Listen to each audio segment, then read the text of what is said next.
आज की एक्सप्लेनेशन शुरू करने से पहले यदि आप लाइव गेमिंग देखना पसंद करते हो तो मेरे गेमिंग चैनल को सब्सक्राइब करना ना भूले, क्योंकि मैं बहुत ही जल्द लाइव स्ट्रीम करने वाला हूँ जहाँ पर मैं अलग अलग तरह की गेम की लाइव स्ट्रीम करूंगा। इसलिए मेरे गेमिंग चैनल को सपोर्ट करने के लिए सब्सक्राइब जरूर करें, जिसका लिंक मैंने डिस्क्रिप्शन और पिन कमेंट में मेंशन किया है। तो चलिए अब शुरुआत करते हैं मूवी के एक्सप्लेनेशन से।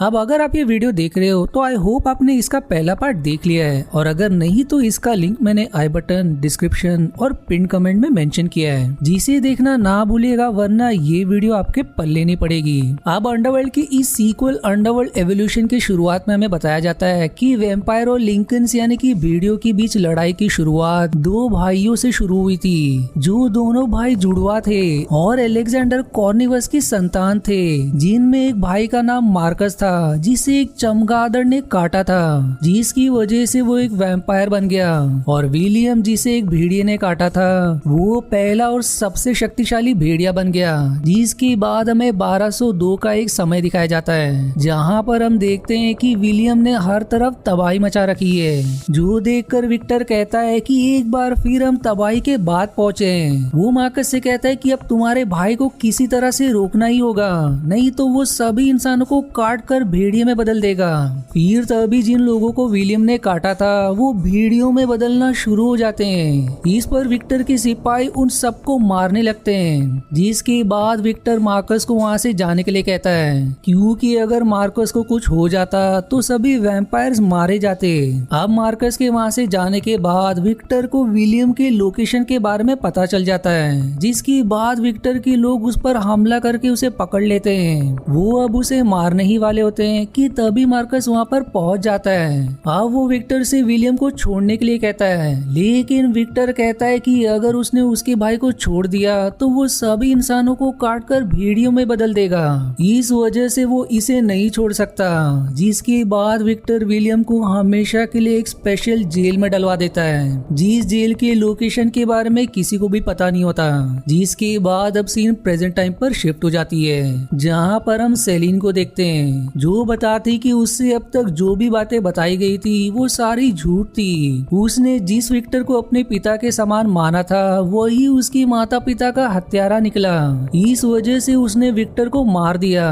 लेकिन अब विक्टर के लोग उसके हत्यारे को मारने के लिए आएंगे, यानी कि मुझे। इसलिए अब मेरी आखिरी उम्मीद है मार्कस, यानी कि हमारे आखिरी पूर्वज। इस वजह से मुझे उन्हें जगाना होगा, इससे पहले कि कार्वन उन्हें नींद में ही मार डाले।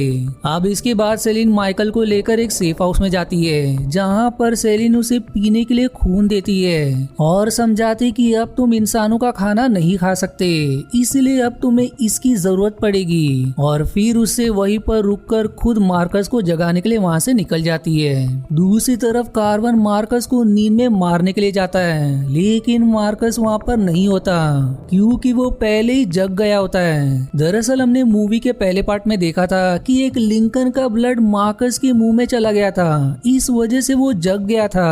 अब मार्कस को वहाँ पर ना देखकर कार्वन डर जाता है, और तभी वहाँ पर मार्कस कार्वन के लोगों पर हमला करके मार देता है, और फिर वो कार्वन पर भी हमला कर देता है। जिसके बाद मार्कस कार्वन से कहता है कि उस लिंकन के खून से तो मुझे तुम्हारी बेईमानी का पता चल गया है। दरअसल वैम्पायरों में ये शक्ति होती है कि वो जिस किसी के भी खून को पीते हैं वो उसके अब तक के जीवन के बारे में सब कुछ जान लेते हैं, इसीलिए मार्कस को सब पहले ही समझ गया था।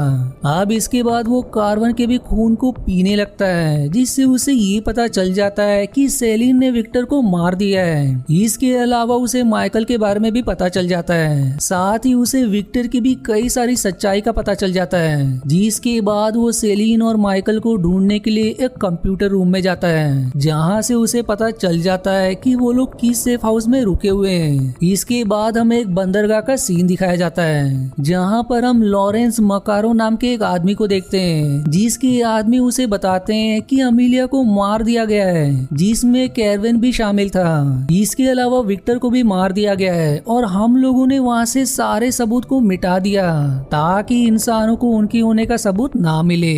इसके बाद मकारो विक्टर की लाश के पास जाता है और उसके शरीर को चीर कर उसके अंदर से एक चाबी निकालता है। दूसरी तरफ माइकल खून नहीं पीना चाहता है, इस वजह से वो भोजन करने के लिए एक होटल में जाता है। अब यहाँ पर वो खाना खाने की कोशिश करता है लेकिन वो उल्टी करने लगता है। फिर तभी कुछ पुलिस वाले की नजर न्यूज पर पड़ती है जिसमें वो माइकल के बारे में देखते हैं। इस वजह से वो उसे पकड़ने के लिए भागते हैं और फिर उसे पकड़ने के लिए उस पर फायरिंग भी करने लगते हैं, लेकिन माइकल उनसे कैसे तो बचते हुए भागने लगता है। वहीं सेलिन भी मार्कस को देख लेती है जो सेफ हाउस की ओर ही बढ़ रहा होता है, जिसके बाद वो माइकल को बचाने के लिए वापस जाने लगती है। दूसरी तरफ पुलिस वाले माइकल को गोली मारकर बुरी तरह से घायल कर देते हैं, लेकिन तभी वहाँ पर सेलिन आकर उन पुलिस वालों पर हमला करके उन्हें ही घायल कर देती है। जिसके बाद वो जैसे ही वहाँ से भागने की कोशिश करते हैं कि तभी वहाँ पर मार्कस आ जाता है जो सेलिन से कहता है कि विक्टर ने तुम्हारे साथ जो किया था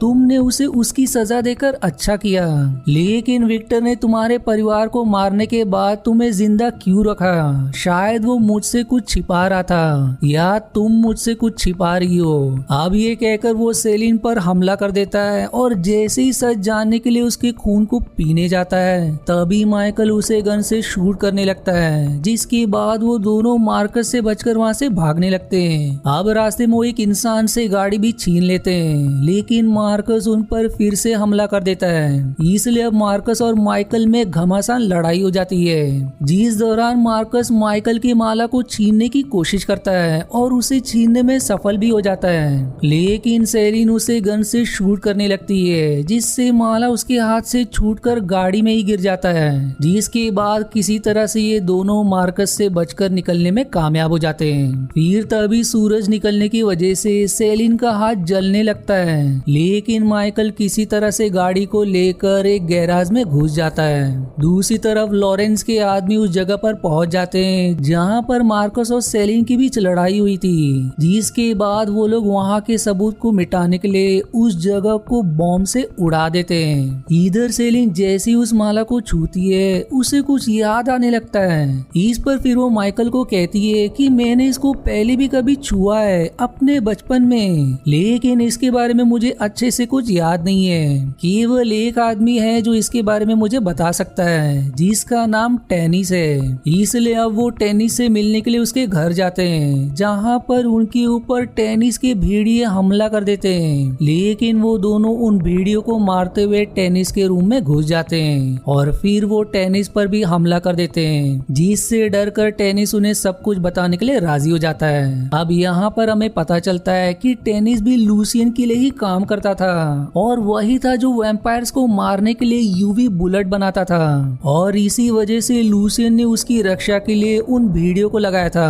अब टेनिस सेलिन को बताता है कि विक्टर शुरू से ही वैम्पायर नहीं था, वो पहले इंसान था और उसे वैम्पायर अलेक्जेंडर कॉर्निवरस के बेटे मार्कस ने ही बनाया था। दरअसल अलेक्जेंडर कॉर्निवस के 3 संतानें थी, जिनमें एक है मार्कस जो एक चमगादड़ के काटने से वैम्पायर बन गया, दूसरा विलियम जो कि एक भेड़िए के काटने से भेड़िया बन गया, और तीसरा संतान एक इंसान थी और माइकल इसी इंसान का वंश होता है। विलियम के बेकाबू हो जाने के बाद मार्कस विक्टर के पास गया जो कि अपनी अंतिम सांसें गिन रहा था, जिसके बाद मार्कस ने उसके साथ एक सौदा किया जिसमें उसने विक्टर को वैम्पायर बनाकर उसे नया जीवन दिया और फिर उसकी सेना को भी वैम्पायर बना दिया ताकि विलियम को काबू किया जा सके। जिसके बाद उन्होंने विलियम को काबू में कर लिया और फिर उसे एक ऐसी जेल में भेज दिया जिसके बारे में किसी को पता नहीं है। अब यहाँ पर सेलिन को ये भी पता चलता है कि उसके पिताजी ने ही विलियम के लिए कैद खाने का निर्माण किया था और फिर उस जेल को खोलने के लिए एक चाबी भी बनाया और फिर उस चाबी को 2 टुकड़ों में बांट दिया, जिसमें से एक हिस्सा ये सोनिया की माला है और दूसरा हिस्सा विक्टर अपने शरीर के अंदर ही रखता था। फिर कैद खाने के निर्माण के बाद विक्टर ने सेलिन की परिवार को मार डाला ताकि किसी को भी उसकी लोकेशन के बारे में पता ना चले और ना ही उसे खोलने के तरीके के बारे में, और अब केवल सेलिन ही है जो उस कैद खाने की जगह के बारे में जानती है जिसका रहस्य दरअसल उसके खून में। और अब मार्कस अपने भाई विलियम को आजाद करना चाहता है, इसी वजह से वो इस माला को पाना चाहता है, जिसके बाद वो सेलिन के खून से उस जगह के बारे में भी पता कर लेगा। अब आगे टेनिस उसे ये भी बताता है कि बंदरगाह पर एक मैकारो नाम का आदमी है जो उनकी मदद कर सकता है, जिसके बाद वो उससे मिलने के लिए तुरंत निकल जाते हैं। पर तभी टेनिस के वहाँ पर मार्कस आ जाता है, जो अब एक इंसान के रूप में आ चुका होता है, जिसके बाद वो टेनिस पर हमला करके उसके खून से विलियम के कैद को खोलने वाली दोनों चाबी के बारे में पता लगा लेता है। इसके अलावा वो ये भी जान लेता है कि वो दोनों किससे मिलने के लिए कहाँ गए हैं। दूसरी तरफ सेलिन और माइकल मैकारो के यहाँ पर पहुंच जाते हैं और फिर सेलिन उसे माला दिखाती है। फिर तभी सेलिन की नजर उनके रिंग पर पड़ती है, जिससे वो चौंक जाती है, क्योंकि उसे पता चलता है कि यही है अलेक्जेंडर कॉर्विनस, यानी कि मार्कस और विलियम के पिता और माइकल के परदादा। अब ये जानने के बाद सेलिन उनसे गुस्सा होते हुए कहती है कि आप इतने सालों तक छिपे रहे, आप चाहते तो अपने बेटों की तबाही को रोक सकते थे, लेकिन आपने ऐसा नहीं किया। इस पर बचाव में अलेक्जेंडर कॉर्निवस कहते हैं कि भले ही मेरे बेटे कितने भी बुरे क्यों ना हो, लेकिन कोई भी बाप अपने बेटे को नहीं मार सकता।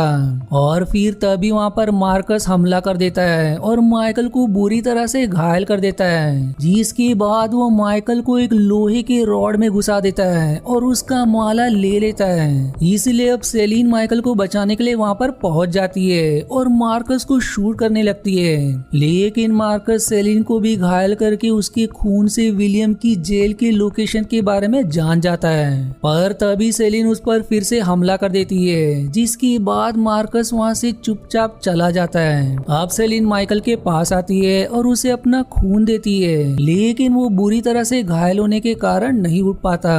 वहीं दूसरी तरफ मार्कस अपने पिता को बुरी तरह से घायल करके दूसरी चाबी भी ले लेता है, जिसके बाद वो विलियम को कैद से आजाद करने के लिए वहाँ से निकल जाता है। अब अलेक्जेंडर अपने आदमियों को भेजकर सेलिन को तुरंत अपने पास बुलाता है और कहता है कि मैं तो कुछ नहीं कर सका, लेकिन अब तुम ही हो जो मार्कस और विलियम से सबको बचा सकती हो। जिसके बाद वो उसे अपना खून पीने को कहता है ताकि उसकी ताकत सेलिना को मिल जाए। अब सेलिन उसके खून को पी लेती है, जिसके बाद वो कुछ लोगों को लेकर विलियम की कैद की ओर निकल जाती है। उसके साथ में माइकल भी होता है, जो अब भी बेहोश था।